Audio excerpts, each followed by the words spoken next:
One. Good morning, millennials, and welcome back to The Toast. Happy Thursday. Hope everybody's having a blessed day thus far, acknowledging the space that they're in. And that space is the latter half of the week. We're pretty much done at this point, if you round up. It's a very exciting time of the week as we slide into the latter half on a Thursday. Welcome, everyone, to the show. So excited to be here, still in Florida, hanging with my girl who's looking especially trad wife today. You're putting the home in Homesteader. Well, thank you so much. Once again, this is a dress that I already owned since, I think, 2019, back when I used to order avocado toast. Like, it's not just because I make my own bread that I have this dress, is what I'm saying. It's kind of like what came first, the bread or the dress? And in this case, the dress. The dress. And it's just so nice to wear a long dress and not have to worry about, like, pulling things down all the time. Like, it's a joy, really. I need more. Are you going to be joining the modest dressing movement, or as our people call it, sneoot? I've been trying to order seamless dresses that are like teacup length, but it's really hard to find ones that look good on you. On short people. Yeah, so I've had to make some returns, but I will continue my pursuit. I haven't really found anything yet. Okay, you just reminded me of something. I figure I learned something on TikTok because like you, I'm 4'12". Call back. And, every time I buy a pair of pants, like even if I like them, like I have to get every pair of pants hemmed. And it's like an expensive part of my life and so unnecessary, especially for like a pair of jeans. Like who gets jeans hemmed? Like you don't. I don't like, that's why a part of my journey like into pants and jeans has been stalled because I am so limited. Okay. So like with trousers, like, yeah, okay, I'll get whatever. So on TikTok, I learned about this thing called a rotary knife, I think it's called. Do you know what that is? Mm-mm. It looks like a pizza slicer, but it's for fabric. I guess they use it, down in the fabric district where Jackie Goldschneider works. And you just like kind of like pizza slice the bottom of your pants and like it like hems your pants. Interesting. It's really for jeans because it leaves them sort of like raw, which is like that look. So I just bought it and I'm really excited about it. I haven't been able to use it yet because it arrived right before I left for Florida. Got it. I feel like with jeans, and I have my established jeans now, and the way it works best for me is like getting an ankle cut. For a tall person, I just get it for myself and then it's normal length. These days, a lot of brands do petite and regular sizing. Shout out to the brands that are carrying, not petite, because petite also implies thin. No, so being like petite means short. Well, so now they have tall and like you can get a petite XL. Regular. Yeah, that's when I first started wearing jeans from Topshop. They were pretty good at that. Shout out to Spanx, Abercrombie. They're making lines of clothing like for short people. Thank you so much. Yeah, so I'm in a good place with that. Yeah, it's a good feeling to be seen in that way. Yeah. I've got like my black jeans, my white jeans, my yellow jeans. Yellow? I have a pair of yellow, yeah. You do have a pair of yellow. I need a couple Pliny pairs of jeans. I'm not there yet. That's kind of like advanced level jean wearing colors. Well, no, for me, advanced level jean wearing is like actual jean. Right, like blue. Blue, light wash. Blue jean, baby. Like classic jeans, that's where I'm not at yet. But you know where I am at? Barber jean. Barber jean. And I will always be with Barber jean, even though I stand firmly with Reba. In that scenario. Barber jean was like incredibly toxic. And I saw someone make a TikTok about it and I'm glad people are talking about it because rewatching the show, like that was kind of my major takeaway. Like it's like a haha family friendly show. But no, Reba's husband left her for this woman who then like foists herself upon Reba, like comes to her house every day, like wants to be best friends, wants to be the stepmom. Like how about fuck off? Like boundaries. If BJ, that's what I call her, Barber Jean, wasn't like the queen that she is and she was just a regular person, like seriously, we would all hate her. Right. And that's on having a good personality, seriously. Yeah, it makes up for a lot. And I think, the message was like, Barber Jean like made a mistake, In what sense? In being the other woman. Because, spoiler alert, her and Brock end up getting divorced. Really? Yeah.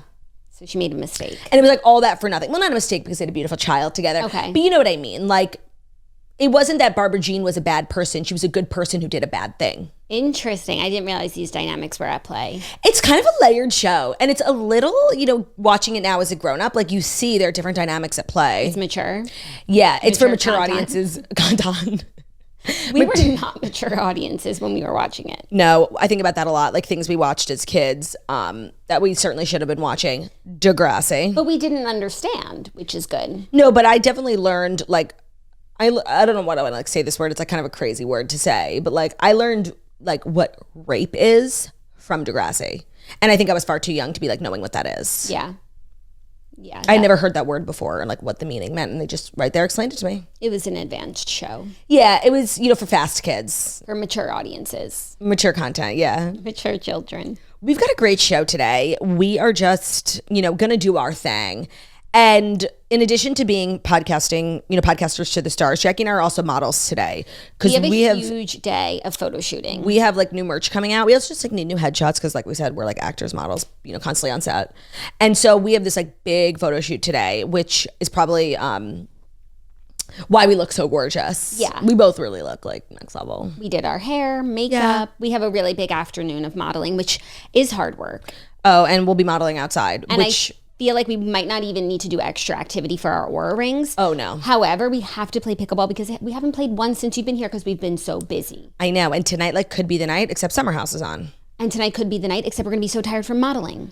Well, that's actually true. We're going to be like, I'm not going back outside. We're going to be like, I can't even like pick up the remote to put on Summer House. Like we're going to be so tired. I'm excited about Summer House. We haven't watched anything together either since you've been here. The TV has not even been put on. So it's going to be a fun last night of camp because Turdy is heading home tomorrow, which is sad. And I feel like usually we never know when you're leaving. Yeah. You never know. To sort of have this like finite day, it feels weird. But it is making me appreciate the moments. Like last night I came to your room. Like I don't think I would have done that if your trip was open-ended. Well, Jackie had the gall to do something that was so crazy last night. Like she had to edit the redheads and she was like, listen, I can't really hang tonight. We like finished, cleaning, being aunties and mothers, like being, business owners at like 8:00. And Jackie was like, I can't really like girly tonight. I have to edit the redheads. She was sort of like, you're on your own. And I thought it was okay. I went over to Olivia's. And I needed to tell you that boundary. Otherwise I would have we would have stayed up all night with you and then gotten to bed at 11:00 and then have to edit it. So then at 10:00 when she was done, she FaceTimes me. I'm upstairs in my room, being a good house guest. And she's FaceTiming me like what she always does. Like right when she's out of the shower, I know she like loves to do her like girly things in the sink and sticks her phone up on the mirror and calls me. And it's like my favorite time of day when I'm at home. So she's like FaceTiming me, like gossiping about stuff. And I'm like, why don't you just come upstairs?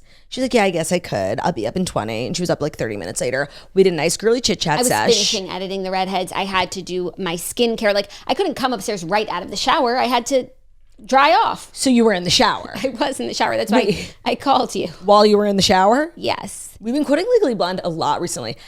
I can't say the word father anymore. Like certain words like change, like have meaning over time. And to me, like if you're going to say the word father, how would you feel if your father was marrying someone your own age? I can't say how would you feel without saying how would you feel. I can't say me. Without me. I can't say screw sisterhood. Screw sisterhood. Never. That's like one thing Victor Garber and I don't agree on. Yeah. He was having an off day. Even like heroes have off days. Yeah. So as I was saying, we have a great show. Today's like kind of light and easy because tomorrow we have Summer House. Tomorrow we have Queenie and Weenie. Today we have nothing. Yesterday we have Dear Toasters. Today we're just kind of untethered. Yeah, we are. But I am tethered to the redheads, which dropped today.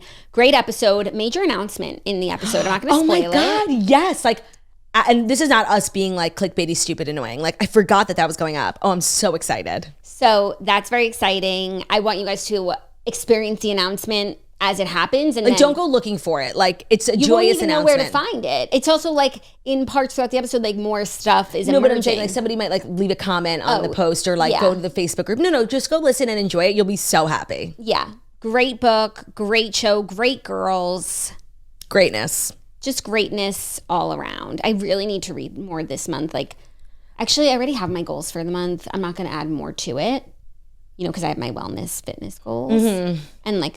Okay, so I'm not one thing at a time. I'm not gonna add a reading goal because that might take away from my other goal. Yeah, maybe I'll be reading and snacking. That's not gonna work. But reading and snacking is so much fun. Yeah, no, I should be like hitting my activity goals, not my reading goals. Yeah, you can't do both. Like we're just human beings, Yeah. I'm definitely not reading my hitting goals. That's good. You're not reading them. Yeah. How are the stories today? Celeb focused. Do it that way you may. Is that bad or good? Don't we do like celebrity stories every day?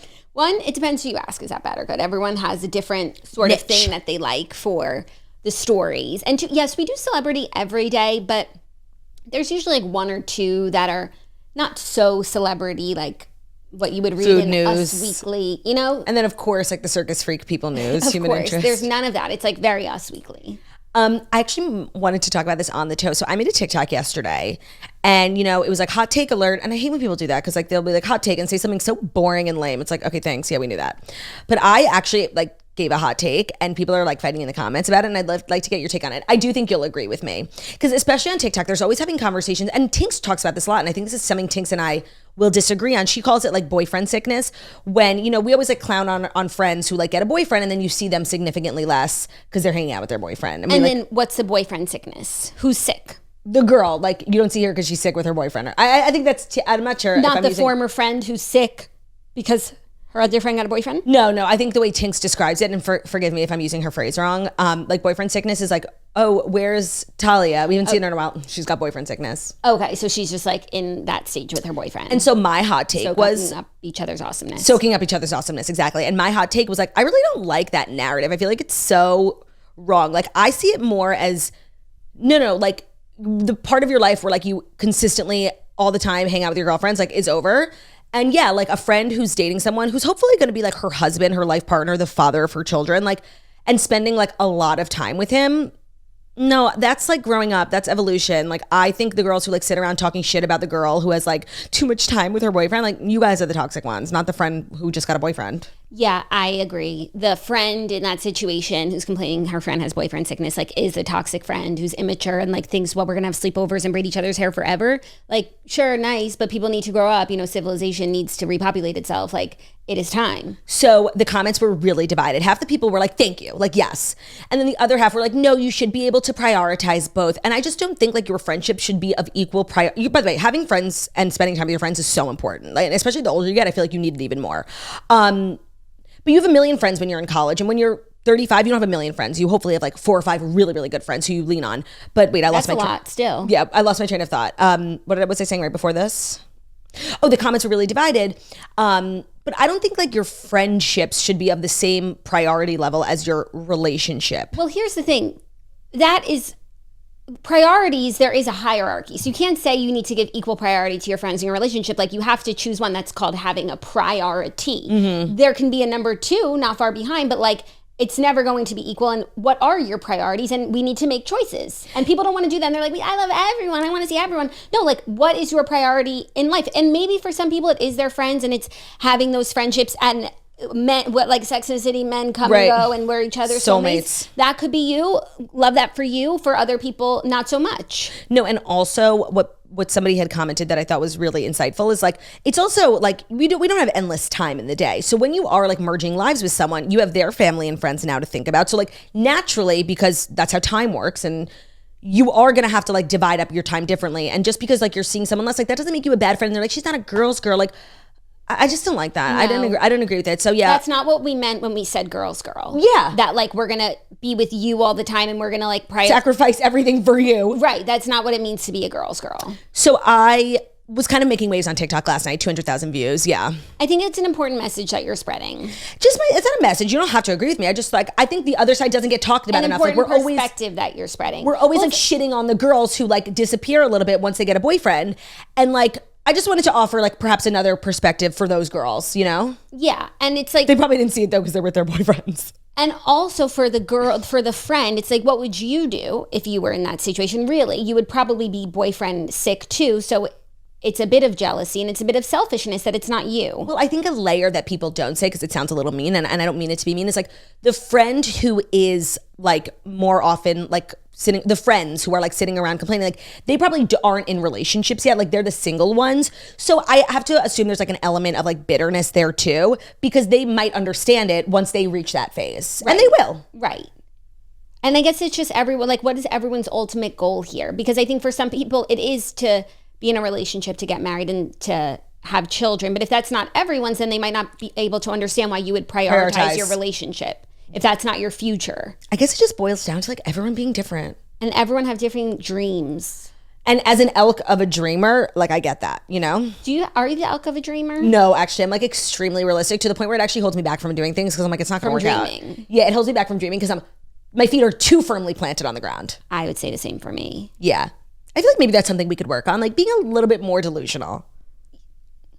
Because, you know, I have friends that are so insane. It like goes against everything, I believe. I have people in my life that are so like insane in a good way. Like they're so delusional. And, you know, every now and then things work out for them. I'm like, you know what?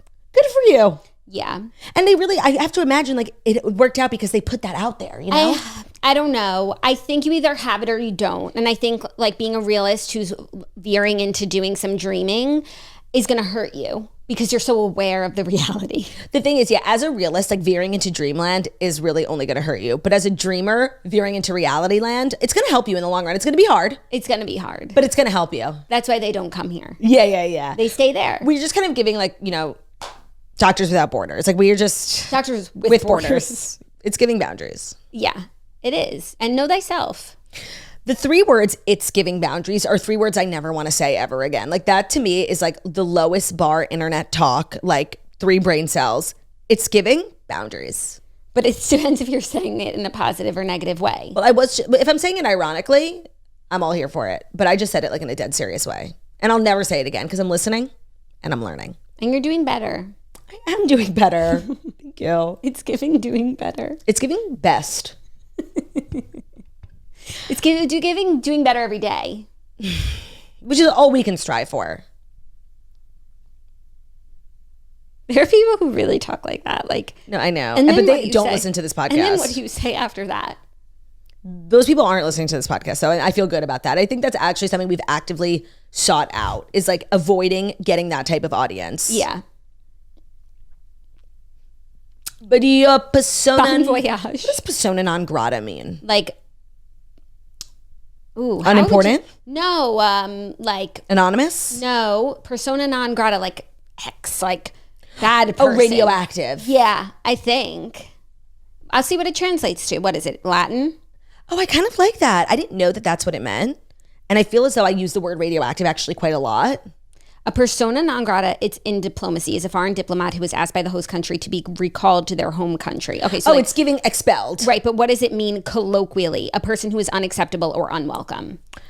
It's giving X. It's like something I truly never want to be. You're not persona non grata. No, but I have been in my life. For sure. Personally, professionally. Never with you though. No. You've always made me feel like a person with grata. You're so grata to me. You're grata to me. That original song from Ted, You're Timeless to Me. It's from Ted? Yeah, right? When? Wait, there's an original song in the opening credits of Ted the movie, the first one. Ted movie original song. That's it, right? Your time. Everybody needs a best friend. No, there's a different song. Let me tell you about my bed. No, wait. Your Timeless to Me song is from Hairspray. Oh. It always comes back to Hairspray. That's a low in the movie. You could definitely use the bathroom or get a snack. Who's singing You're Timeless to Me? John Christopher Travolta. Walken. Yeah, and they're dancing around in the laundry on the roof. Get a snack. Use the bathroom. Okay, by the way, I think there's also another lull. Big Blonde and Beautiful, when Michelle Pfeiffer and John Travolta are like singing it separately. Yeah. That's, I think, probably the worst song in the movie. A lot to do with the parents is definitely. Yeah. You could skip. Check your phone. Yeah, I completely agree. Make a snack. Yeah. Turn it off. Register to vote. Register to vote. Vote.org. Thank you, Lady Gaga, for the important message. So I'm like totally ready to dive in. I'm ready as well. Without further ado, here are the fast 5 stories that you need to know. And I'm actually like hella excited because today's episode is brought to you by Splash. Splash Refreshers. Oh, you guys, Claudia's new personality trait is Splash it Refreshers. Is. Jackie, thankfully, I had sent her a grocery order like prior to my arrival, please do the shopping. And I forgot to write Splash. And thankfully I walk into her garage, the biggest pile of Splash, and no one's allowed to touch the wild berry. They know that that's my flavor. So if it weren't for Splash, to put it simply, I would be dead. Because you guys know I can't drink plain water. It's not for me. And it sucks because it's so good for you, know? Mm-hmm. And Splash Refresher is out here actually saving my life. So they are flavored waters. They have 0 calories. They are delicious. They are bright. They are flavorful. And they are, most importantly, hydrating. Because it's just not right that you should drink flavorless water. They come in a ton of different flavors. Ben really likes the grape acai. It's so personal. So I'm not going to yuck anyone's yums. But for me, wild berry is and always will be that bitch. And my whole life, I've just always been a little dehydrated. Just on the spectrum. Just on the cusp of seriously having to go to the hospital. I'm drinking 6 bottles of water a day here. I always take one out of the fridge. They're so good. I love them. And they just look like regular water. So everyone thinks, oh, she's so mature. That's why her skin is glowing. She's drinking a lot of water. So if you too suffer from waterdiosis, they have 5 craveable Splash Refresher flavors. Aquaphobia. Love that. They should use that, Splash. There is a way to satisfy your cravings. Check out their flavors: wild berry, acai, grape, pineapple, mango, lemon, and mandarin orange. Consider yourself hydrated and thriving. Find Splash Refresher today on Amazon and Instacart, or at your local Walmart, Sam's Club, or Kroger. I'm sure someone's like, no, I have aquaphobia. It's real. Today's episode is also brought to you by Huckberry. So Father's Day is upon us. You can find the perfect gift for dad. It can be really tough, so whether your dad has it all or you feel like you gift him the same thing every year, the struggle to pick the perfect gift in a sea of Father's Day promotions is very real. Huckberry has searched near and far from all the best brands around to curate the garments and gear that your dad really wants. Huckberry is the one-stop shop for men's shopping, sourcing, vetting, and curating the world's highest quality apparel, footwear, and gear to equip a more active, adventurous, and stylish lifestyle.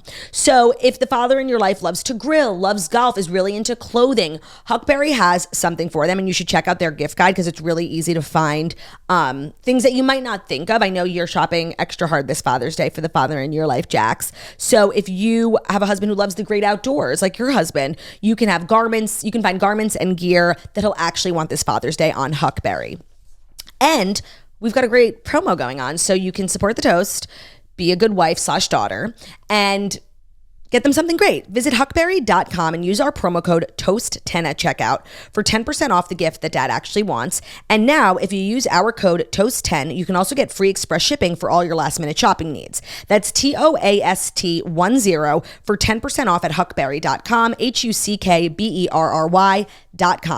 Today's episode is also brought to you by The Big Flop. Whether it's making junk food healthy or the latest wellness trend, food innovation is a constant pursuit, but when it fails miserably. On each episode of Wondery's podcast, The Big Flop, comedians join host Misha Brown to chronicle one of the biggest pop culture fails of all time and try to answer the age-old question, who thought this was a good idea? In the late 90s, an oil substitute called Olestra exploded onto the market in the worst possible way. The idea was that you could eat as many snacks as you wanted without gaining any weight, but there were a few catches. It didn't work, and it also gave consumers horrific digestive problems. Decades of research and billions of dollars went down the toilet. So to hear the full story of Olestra, follow The Big Flop on the Wondery app or wherever you get your podcasts. You can listen to The Big Flop early and ad-free right now by joining Wondery Plus. I think that's a great concept for a podcast, The Big Flop, and I had not heard about the Olestra saga of the early 90s, and that sounds fabulous. So go listen to that after you listen to the toast. Yes, and after you listen to the Redheads. Of course. Our first story, The Voice making news. The new coaches this season have been announced. Adam Levine is returning to The Voice as a coach. John Legend, Michael Bublé, and first-time coach Kelsea Ballerini. And I just want to say Kelsea Ballerini deserved more than this group of losers. Like, you guys know how I feel about Michael Bublé. Okay, I know how you feel about Michael Bublé.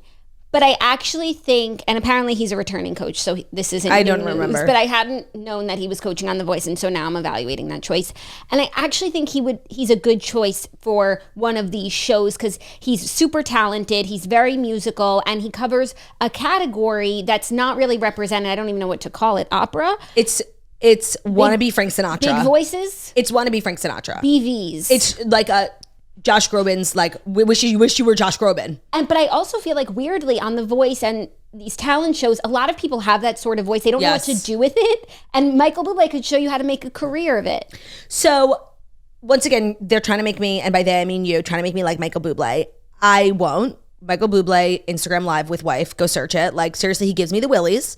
I'll never forget that. Like seriously, it was so chilling. But I also it's very rare that there is somebody walking around wearing such a mask of who they are, and to see it publicly slip. Yeah. I'll never forget it. It gave me such a chill down my spine. I think about her all the time. And I think his wife's name is Claudia. Like, maybe that's why I felt interpersonally connected to the story. They can never make me like him, and I won't. I will also say a reason why he might not be a great judge, even though apparently he's been judging and it's going well, is like I feel like on a personality level, not the best. No, he thinks he's like a real, and the thing is, and it's a very much a talking head job. You have to come up with like jokes and one-liners, and there have also been like rumors allegedly that Michael Bublé is just like diva, like he thinks he's like such a big star. And in some circles, yeah, maybe he is a star, but like on The Voice and with all these other like actually famous people, like Michael Bublé like is probably the least famous, I would say. Would you agree? No, in this situation, like objectively, Kelsea's coming in. Yeah, as like the newbie. Yeah. whatever. I just think he's gonna have a hard time like not being like the biggest number one guy in the group. Like for real, he gives me like nightmare energy. I just really don't like him, first of all. Second of all, like, have we been waiting? But I think of the 3 male judges, he is like this, like, really has to prove himself more than anyone else. Whereas like Kelsea, like, 1, she's the only female, like 2, she's so fabulous. Like, we're all listening to what she's saying. She's not gonna have to work as hard as he will. When you come in and you're like the only country, you're like bound to get like so many people on your team because. And the only female. Yeah, so true. I could see her winning. Were we all waiting around for Adam Levine to come back? Like, I also don't love Adam Levine. Like, I like him as a voice judge. No, I feel like I think he should stay in that chair for life. Forever. Like, him and Blake Shelton should do the voice for life. Weirdly, I think they all work well. I agree.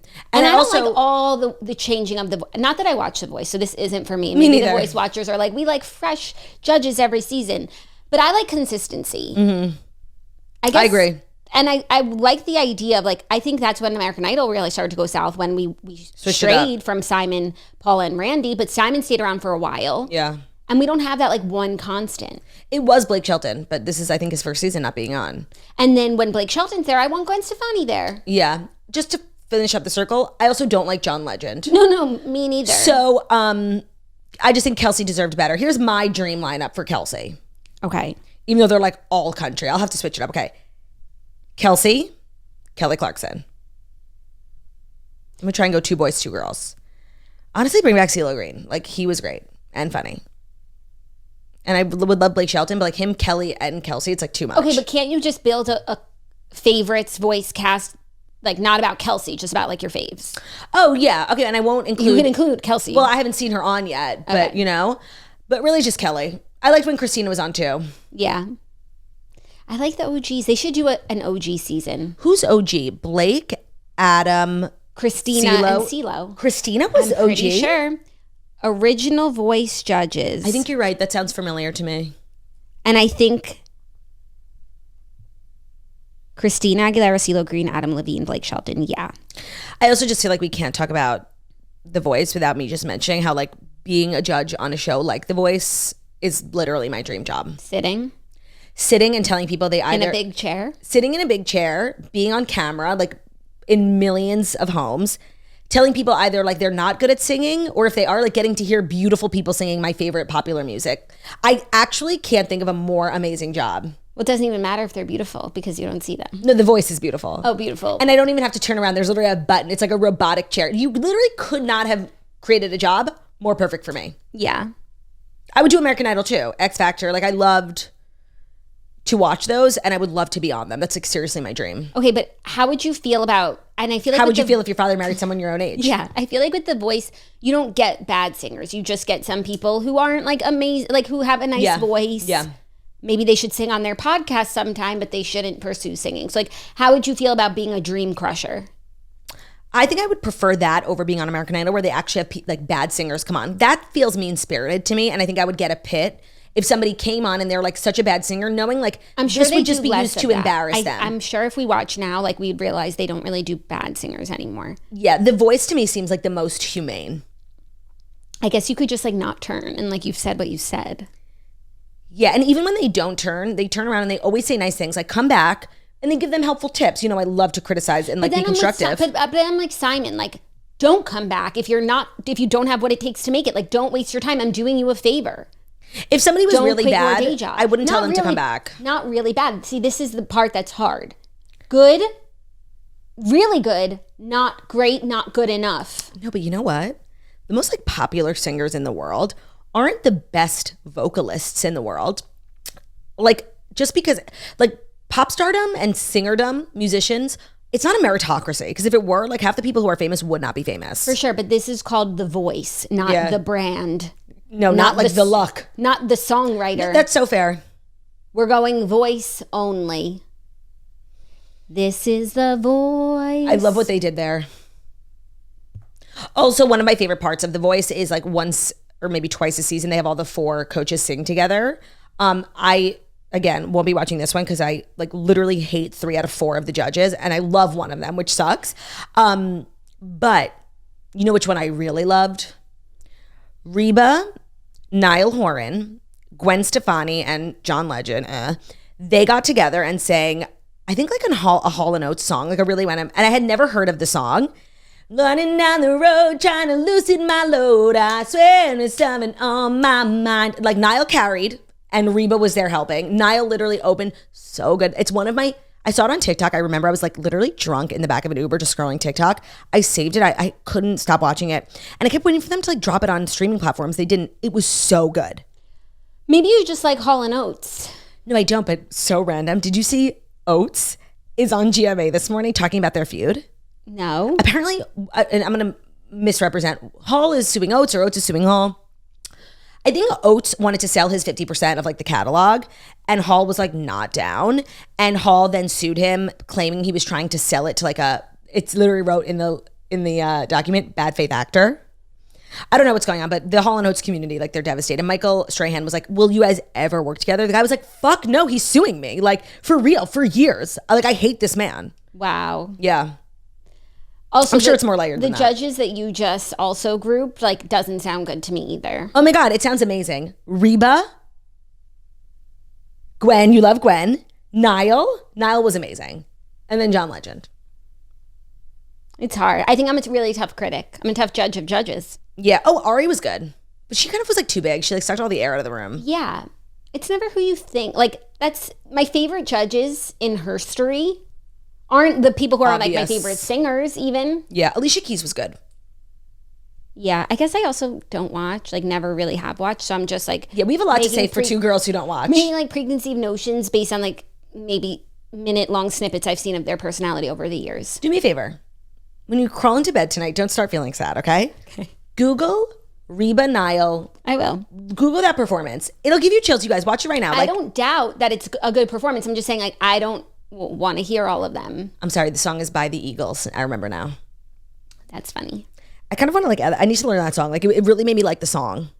Got 7 minutes on my mind. Speaking of perfectly cast talent shows, bring back Songland. She didn't miss a beat, okay? Bring back Songland. Where is Songland? Where is Esther? Donde está Songland? Where is Shane? Where is Ryan? Like, literally perfection. Like, and so many songs that I love were from Songland. And they had great talent. They had great songwriters. They had great judges. They had great guests. Like, perfection in a show. Another thing COVID took from us. Thanks. Yeah. I kind of want to rewatch it. No, it's so good. It's so good. Of course, it's so good. Like, everything I love doesn't get a third season. Yeah, just know, like, if you and Jackie have something in common that you, like, love, it's getting canceled. So you should probably just stop watching. What happened to the show Songland? It's been close to 2 years since the last episode of Songland aired. Fans have been wondering if there will be a third season. Here's latest information. Those articles, like, never actually tell you anything. Claudia, there's literally nothing. No, they start like, what is Songland? Where could you have watched Songland? And then it's like, what happened to Songland? And there's an ad. Yep, that's exactly what happened to me. Every time I go to like look something up that I actually need to know the answer to, no. Well, I'm sure it's like not canceled neither here nor there. I think sort of maybe in that NBC's waiting to see if there's enough buzz. Let's create the buzz. Yeah, but Songland like getting canceled is like it makes perfect sense. Meanwhile, it was too good for this world. Yeah, you know. Yeah. Are you ready for our next story? Yeah. A little more Ben and Jen news, because divorce rumors are heating up as their $60 million Beverly Hills mansion pops up on a real estate site. Ooh, that's not good. In a potential sign of estrangement, which we will evaluate the potentiality based on the facts, photos of J-Lo and Ben What's that Affleck. from? Based on help. Oh, we don't discriminate based on gender. Here at Illyria, we don't discriminate based on gender. Iconic. Like, seriously, ally. Giving champion of women. Here at Illyria, we don't discriminate based on gender. I'm so glad we just like were able to place Unearth that. Yeah. Photos of J-Lo and Ben Affleck's marital home have reappeared online. According to the Daily Mail, a number of previously unavailable images were uploaded to the Zillow profile of the couple's Beverly Hills mansion on June 1st and 5th, signaling that, though still listed as sold, it may soon be back on the market along with the pop star and actor. Oof. Okay, so just want to say, like, it's not confirmed for sale. No. But, like, it looks like they're preparing it for sale, like uploading photos and things. Because Yeah. celebrities don't like having photos of their homes online unless they absolutely have to. Yeah. So let's just say, for argument's sake, it's going to be on the market. To me, like, this is... The smoking gun. Yeah. Yeah, I guess like they're not Gwyneth, like their kid didn't just graduate from high school and they're empty nesters. It's better like their family's getting bigger, blended. And also if they are going through a hard time based on like professional stuff, I think they are going through a hard time, but they're working through it is what I think. It's not the time to move from one $60 million mansion to another. Unless, by the way, Coombs are fresh. No, like you could argue like this house has bad memories, or maybe something happened, like maybe like someone cheated and they're trying to work through it. And it's like, let's do it in a new house because there's too many memories in this house, even though they've literally been married for 5 minutes. I think that, earlier in the week, or if it was last week, like arguing that, her tour being canceled and these rumors, like two things can, be not true. And they can, like, we can explain it away. The house being for sale, like, to me, is unignorable. Well, it's not for sale yet, and this could just be like a weird coincidence, a glitch.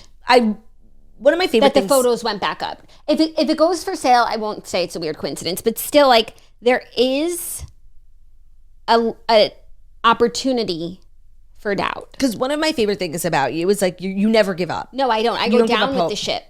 You will go down with this ship, and I love that about you. But sometimes you have to know when to jump overboard. 100%, and I'm saying it's not the time. Okay.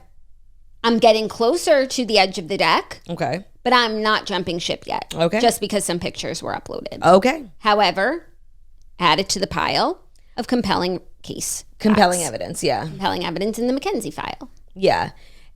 Add it to the pile of evidentiary support. Yeah. I will, unfortunately. So, just to keep you abreast on the rumors. And I love talking about celebrity real estate, especially as it pertains to one Jennifer Lopez, because, she used to own the house that Dorit and PK rented. As of last season, were they still in that house? No. Oh, no, they bought their own house, right? Yeah. Right, that farmhouse that looks like it's on the valley. Yeah, but like... Yeah, like if the people on the valley like made double what they make. Triple. Yeah. It's so like not Beverly Hills. I think that's what a lot of houses look like now. In Beverly Hills, like we see it on Selling Sunset too. Yeah. I mean modern like Beverly farmhouse. Hills housewives. Because it's modern. She's younger. Like it's the modern look. That's the marital home. Yeah, it's just like so crazy how that is going to be. Like the way that we look at like sunken living rooms and carpeted everything are the way like in 30 years they're going to look at modern farmhouses. Open concept, gray floors. Yeah, like light wood floors, beams. Yeah, like, beams. But it looks nice. You should get a beam in your house. I feel like your house is like beamy. It is beamy. Like just a beam for looks? Yeah. Okay. I'll call the beam guy. Yeah. 1-800-BEAM. 1-800-GOT-BEAM.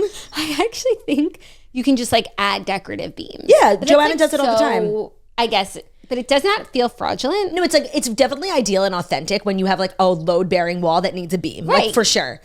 And then you can, dress it up. And I think that's how beams got popular. It's like we had to put this beam in, but what if we made the most of this situation and dressed it up a little bit, put a scarf on it. And then it became so commonplace because there's so many load-bearing situations where it was like, now we're doing beams just, for fun. Yeah. And I would argue most beams that you see in modern homes, like, aren't beaming anything up, I feel like Shannon added beams. I don't know. I can't remember. I have to ask her about her beam experience. And you know what beams literally are? Like if you went to camp, like we had beams. It was called the rafters. We hung our towels on there. They're rafters. We hung from the rafters and so did our towels. That's how we dried our towels because we only had laundry like once every 2 weeks. But now everyone would know my beams aren't load bearing, that they're false beams. And once again, here we are being far too authentic. Yeah. Literally for our own good. We're destroying our own brands for the sake of authenticity. So now I can't get beams. Or I guess you'll just have to move to a house with real beams. But no, on Chip and Jo, like she's always putting in beams. Sometimes for fun and sometimes not. But when they put in like beams that are like load bearing, they have to be huge. Chip and Shorty are like seriously always bright red in the face lifting them up. They're so heavy. Well, I wouldn't be lifting my own beams. No. And yours would be fake, so they would be hollow. Yeah. Are you ready for our next story? What number? 3. Yeah. Jake Gyllenhaal says being legally blind has been advantageous to his acting career. So Jake Gyllenhaal says he has a unique advantage. The actor opened up about how being legally blind has helped him in his acting career, saying he prefers to look at the disability as advantageous. He said, "I've never known anything else. When I can't see in the morning before I put on my glasses, it's a place where I can be with myself. The Oscar nominee relied on that practice during one of his pivotal scenes from the movie Southpaw, when police tell his character that, spoiler alert, his wife died. Oh my God, how sad. Jake performs the scene without his contacts to listen better, he said. This isn't the first time the Spider-Man star has discussed his 20/1250 vision. In an interview with The Telegraph in 2017, he recalled being an easy target for bullies as a kid because of his corrected glasses. I mean, all I can think about is... He's a nerd who takes his glasses.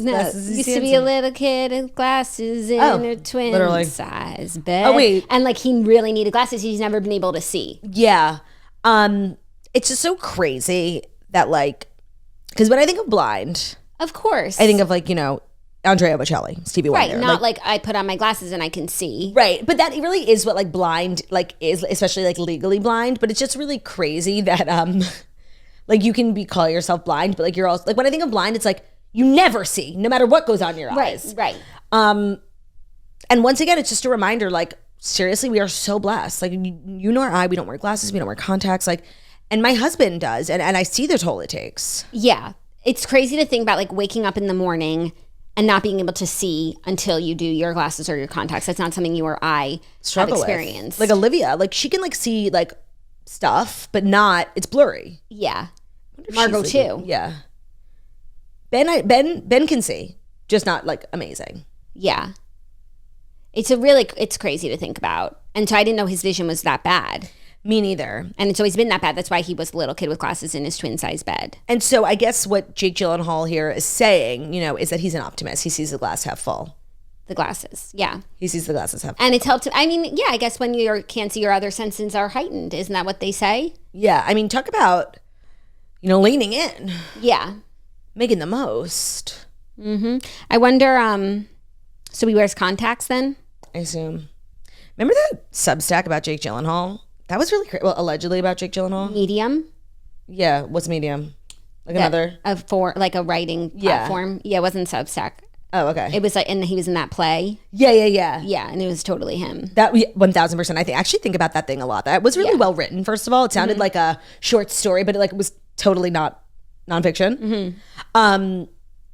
The girl, she was like this writer, and she like told a story about how she like interned at like a theater for a summer or whatever, and there was like this big A-list leading actor, and she like was working for him, and she had some really fucking crazy stories, and they like started this like affair. Yeah. And he was such a prick. And there were a couple of clues that like made us think that it was Jake Gyllenhaal. Like she used the word swiftly quite a lot. But also the time and the year and the season. Right. Like he was on a show and she was talking about some of the costumes, and those costumes are part of that era of the show that he was doing. Yeah. And I just want to say, like, my heart goes out to Maggie. Why? I feel like a lot of her career and like her public persona, she tried to like apologize. Like, is at first it was just like she's Jake Gyllenhaal's sister, and then when things went south with Jake Gyllenhaal, like then she was like out here picking up the pieces, like having to explain on Watch What Happens Live. Like I feel sorry for her, even though she's like Nepo fine. Sister. Yeah, she's fine. She's fine. Yeah, I just think about her a lot. I think you think about her a lot, regardless. And then I also think about her a lot, because of her hair. Because of her hair, yeah. It's just like not a style I would personally ever choose. And she's had it for years. Like, so she's choosing it over and over. It's kind of like every day is Chooseday for her. Regardless of what you think. Yeah, it's like she's waking up every day and choosing violence, Yeah, it's not like she got one haircut. Right, I mean, we've all been there, like one bad haircut, but it's like she trims it like annually, biannually, triannually. Yeah. Are you ready for our next story? No. Good. I didn't think you were. Is it our next story that's brought to you by Vegamore? It is. We're always trying to do right by our bodies. So when it comes to our hair and scalp health, finding a product that actually works, but is also made with clean ingredients, does always feel like a trade-off. But with Vegamore, we are getting products that are made with clean ingredients, and they're also working. They're giving us visibly healthy hair and scalp. So as you guys know, like my personality trait is that a year ago, I went through like probably one of the worst times in my life where my hair was shedding. I would brush it, I would take a shower, and there would just be like more than the average in the drain on the floor. And it really started to freak me out when I could see a lot more of my scalp, especially like up here by the front. And I knew that it was because I had a drastic change in diet and weight loss. And I get asked a lot of questions about what I did during that time. And one of them was the Vegamore Grow Serum. It's actually something I still do because it's so easy.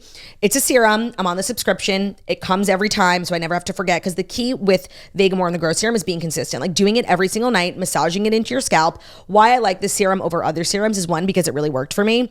And two, because it doesn't make your hair oily. So it's like, I can't put a serum in my hair every night. I don't wash my hair every night. And with Vegamore, like once it dries, you will not see it. And you can do it every night regardless of your hair washing schedule. Their value kit, like the Grow Essentials kit, which is where the serum is sold, gives you the ability to try more than one amazing product at a great savings. So give your hair the power of the little pink bottle with Vegamore. And for a limited time, Toast listeners can get 20% off their first order by going to vegamore.com/toast and using code TOAST. Check them out. That's vegamore.com/toast, code TOAST to save 20% on your first order. Vegamore, vegamore.com/toast, code TOAST. Today's episode is also brought to you by Rakuten. So Rakuten membership is free. It's easy to sign up. And here's why you should sign up. Cash back. They're giving you cash back on things you're already spending money on, right? Like what we're shopping for clothes, we're shopping for makeup, we're shopping for electronics. Rakuten is saving you money doing things you're already doing. So if you haven't used Rakuten yet, signing up is super easy. Membership is free.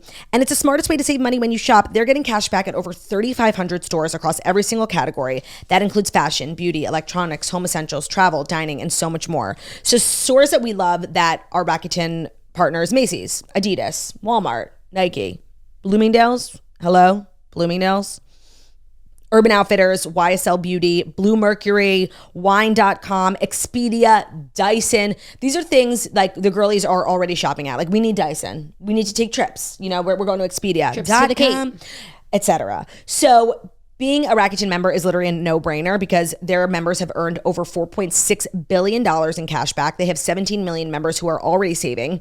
So maximize your savings by stacking cash back on top of other deals like store sales, coupons. Start all your shopping at Rakuten.com or get the Rakuten app to start saving today. Your cash back really does add up. That's Rakuten.com or the Rakuten app. Today's episode is also brought to you by Squarespace, the all-in-one website platform for entrepreneurs to stand out and succeed online.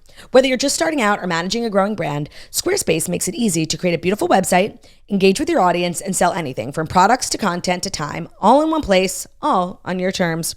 So there are many different fabulous features to creating a website on Squarespace. So you can sell custom merch if you create a website. You can create passive income streams that engage your audience, that scale your brand. You can even design your products, production, and inventory and shipping.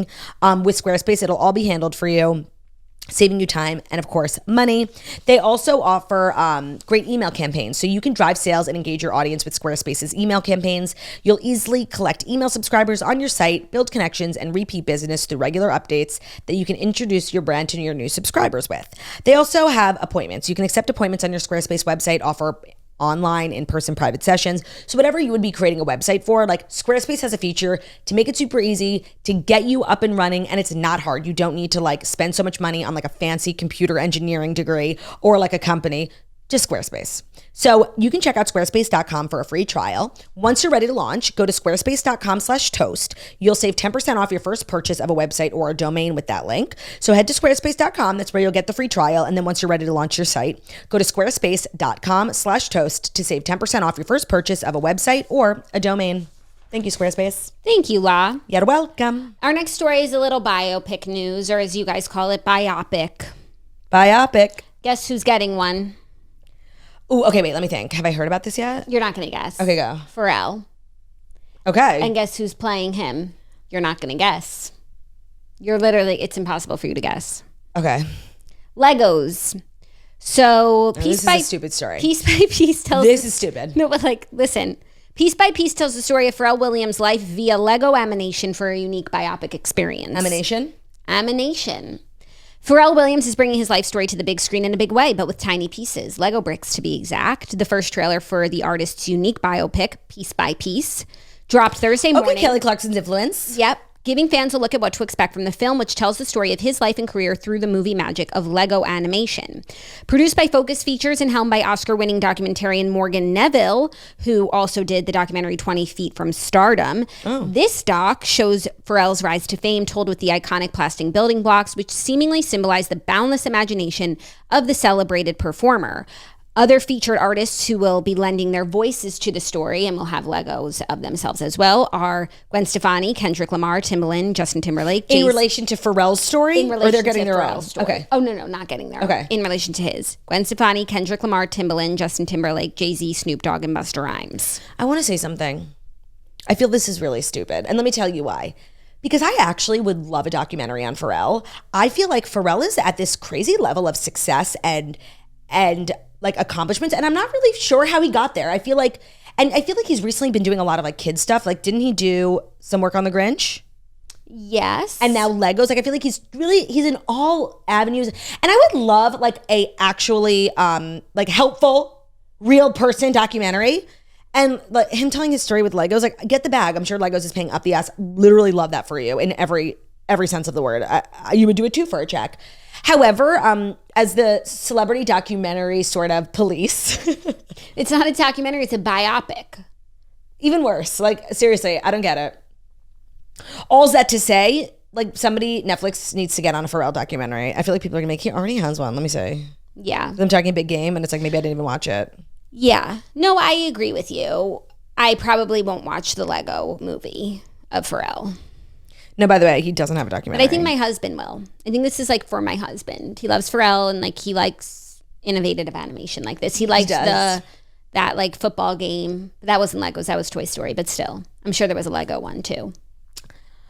I hate this. And maybe I'm just feeling like negative because I've been like telling every story that it's crap. Like every story you've been saying, I'm like, this sucks. Okay. Well, you'll like the next one. Okay. I know that for sure. Oh, that's good. I know it for sure that you're going to like the next one.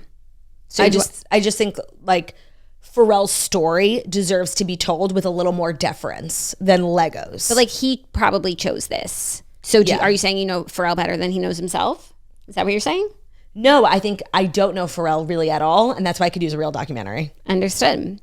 Well, our next story is about one of our favorite people, and he's joining his ex-wife's podcast. And in case you forgot, Peter Facinelli was married to Jennie Garth for 12 years. I did forget that. He went on her podcast and talked about their marriage. And the episode is called Part 1. So like this is a multi-part podcast. And he says his marriage to Jennie Garth felt arranged. In their first joint... Arranged or arranged? Arranged. In their first joint discussion 12 years after their divorce. I had no idea. Like no idea that he had, you know... To me, like, he just sort of was born Carlisle, and then after that, like, I don't know, it's hard for me to imagine that he had anything going on in his life before Carlisle. Do you know what I mean? But I guess it's like how he got the role. When you hear this story, it kind of tracks with what you're saying. Okay. So exes Jennie Garth and Peter Facinelli are opening up like never before in the late... Facinelli. How is it really pronounced? Facinelli. No, like Facinelli. Peter Facinelli. Like, we say things weird, so now Facinelli. Peter Facinelli? Yeah. I don't know. In the latest episode of Jennie's podcast, I Choose Me with Jennie Garth, the former spouses sit down together for the first time publicly since their 2012 split to discuss the pitfalls in their 12-year marriage. It's like really crazy to have like your ex-husband on your podcast. I love that. Right? Facinelli's decision to divorce and how they've handled co-parenting in the years since they discussed His as well. decision to divorce. Right. Oh, and they have a kid. Okay, the plot thickens. So he said, we came together very fast, very furious, and very quick. And I remember thinking, well, let's move in together and see how it goes. And it just went. 5 years went by and I thought, well, we should get married. Then we got married and had another kid. It was almost like an arranged marriage in a way, and things seemed well. We had disagreements here and there, but I think we were really young. He noted that she already had an established career by the time he met her in his early 20s. He said that they were at very different places in their lives. He said, I didn't have a sense of who I was, and so I was just trying to be all these things for other people. When that fell apart, it took me time to try to get in touch with me. He repeated the sentiment that it felt like they had an arranged marriage. He said, I loved you and we had this beautiful family from the outside, but I hadn't developed who I was. So how could you love me? I didn't know me. He also confirmed to Jennie that he didn't feel like he had the space to figure out who he was within their marriage. He said, considering all of that, we really did last a long time, I think because of the children. She said that. She said, I think if we didn't have children, I wouldn't have stayed. Sorry, he said that. Oh my God, are you okay? Because of the freedom to go, okay, I need to figure out who I am. He felt. And how old were they in 2012? He was in his early 20s. Okay. Yeah, well, I feel like by the time they divorced, he was probably like 30. This is like literally why, you know, people say like you shouldn't get married young. And this is like when people used to, like, when I was getting married, people were like always commenting on how young I was, and I thought it was so annoying. And now I fully understand. Like, no, I shouldn't have gotten married that young, and thank God things worked out the way that they did. But it's true, like, you change so much in your early 20s, even like your late 20s, and you could like either change into a person that your partner hates, your partner could change into someone that you hate, or if, especially at like a high level, like fame, if someone's like having so much success and like feeling so sure of who they are and like feels like they're coming into their own, and Peter Foch is kind of like this miserable loser, like that can make it difficult too. They must be in like this is such a healthy conversation, and they must be like so far out of it. And their kids are probably like in their 20s, grown, and this isn't going to traumatize them. Yeah, and he is married, I know, with a baby, and she must be like, you have to be really healed to not only have this conversation, but to have it publicly. Yeah. I like that. But I don't know if saying that you shouldn't get married young, like, it should be a blanket statement for everyone. No, it shouldn't. Oh, okay. I thought you said, you just said, like, don't get married young. No, but when people used to say that to me, I'd be like, what the fuck do you know? But honestly, like, that wasn't terrible advice. Yeah. It is like, and I feel like, who talks about that JC Marie Smith, she talks about that a lot too. Like, she was always told, like, you're getting married so young. And she was like, honestly, like, yikes. Like, we've been through so much. And you can see why people say that. Yeah. But like, it worked out for you guys. Yes. And so it's okay. But you're saying you could see how it wouldn't. Yeah. And how you're honestly more likely to grow fail. apart. Yeah. But I think, like, if you think about, you and Ben have grown it's together. Not like you've grown and he's grown. It's just a coincidence that you both like who you still are. Like, I think he's influenced the way that you've grown and you've influenced the way that he's grown. So you guys are like a vine that's very intertwined, and that's how it should be. But I think sometimes people live parallel lives. That can happen at any age, though. True. Also very true. Trills, as the kids say. So, not just one thing for everyone. That kind of brings the episode completely full circle, because that is what we were talking about at the beginning. Yeah, different strokes for different folks. And just like, and that's on respecting boundaries. That is on respecting boundaries. However, if everybody has their boundaries up, then we'll never speak to each other. So sometimes you've got to let the walls down. Kind of the message of green eggs and ham. Yeah. Oh, I read a couple of children's books yesterday I wanted to remark on. Okay. The Little Engine That Could.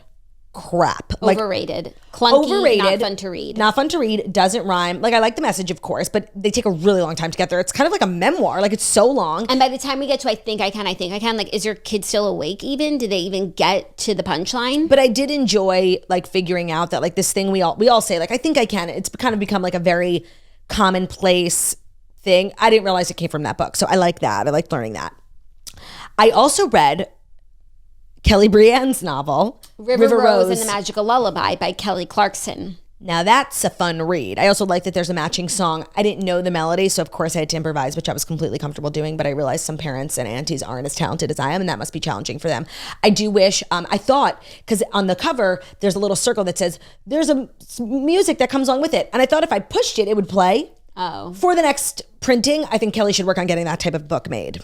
Yeah, but maybe she has to go to a different manufacturer, and it's just like scan the QR code and play the song and deal with it. There wasn't a QR code. They gave a really long website, which I thought was a mistake. It was probably before QR codes. QR code, but I liked the book. I thought I loved it. It's a good book with it a was good giving story. Baby's Day Out. Like, yeah, she has this adventure, but then she comes home because home is the best place. I love the message. And then she still gets to go to the zoo. We can still do fun things. What are we teaching the kids? Like, home is always there for you. Home is the best. Like, I loved that because as a homebody, like a love of animals, of course. River Rose and her dog Joplin. Loved the name Joplin. Like, so the musical influences were just boundless.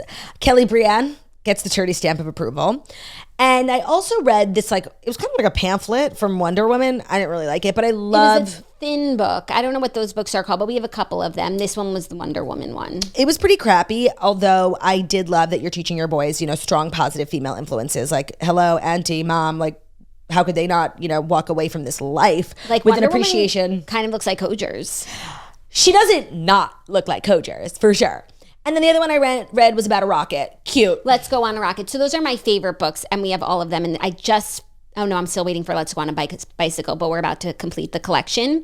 And I have to shout out, they're actually British. And if you read all of them, like, you'll realize, like, oh, they're drinking tea in the afternoon, and they, like, have some words that are a little different from ours. Let me guess where you got it. The Buckingham Palace gift shop? Yes, because when I was shopping around the Platinum Jubilee, there was a book called Let's Go on a Carriage, and it was in celebration of the Platinum Jubilee. So we bought that book. It's a board book. It rhymes. It's like 8 or 10 pages. And that was like a year and a half ago, and it was a really good book. And at the back of the book, they show you the other ones in the series. Let's go on a tractor. Let's go on a train.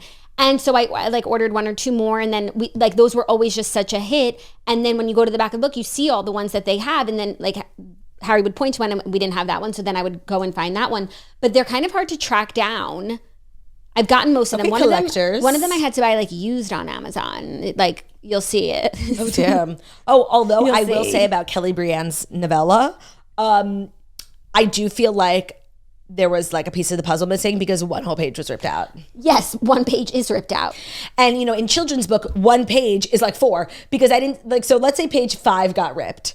That means like the second half of page 4 and the first half of page 6. Yeah, I thought the book actually felt shorter than it usually does. Because there's a big old page missing. Yeah. Which is really like 4. There is a page missing. I was wondering what happened because last time I read the book, I was like, I feel like the page was ripped. And then yesterday, magically, there was no rip because the page was gone. Yep. Good times. You have to read Jamie Lee Curtis's book next. Where do balloons go? Where do they go? To kill turtles in the ocean? No. It's not like that. Oh, good. It's not environmental. Like a radical. No, it's more like it's giving afterlife. Sweet. Let me know what you think. I wish I hadn't inserted that on you because I would love to know like what you thought the message was. Okay, I'll look at a tabula rasa, I promise. Yeah, I'll pick out some good ones for you. Any celebrity books that you have, I would love to sort of do a ranking of celebrity children's books. Do you have any Jimmy Fallon's? They're really popular. No, I don't. But Lauren Elizabeth, when she was on the podcast, like bashed them to filth. She said they're horrible. Okay, I trust her. Like Mama, Dada, or whatever the fuck. Yeah. She said so bad. Wow. I trust her too. 100%. Yeah. Okay, well, on to the next. On to the next. Thank you guys so much for listening to the Toast the Monday Morning Show, where we deliver the fast 5 stories you need to know every Monday through Friday on YouTube. So, if you're watching this on YouTube, please feel free to subscribe and give this video a thumbs up. We're also available as a podcast anywhere podcasts can be found. So that's Spotify, iTunes, Stitcher, Public Radio, iHeartRadio, CastBox, all the places where you listen to podcasts. Find us the Toast, leave a 5-star review about how beautiful, about how stunning, about how wickedly talented we are. Hope you guys have an amazing day, truly. Truly, why not? Go listen to the Redheads. Love ya. Yeah, we'll see you tomorrow. And we'll see you tomorrow for Friday, you guys. We did it. Love ya. Bye.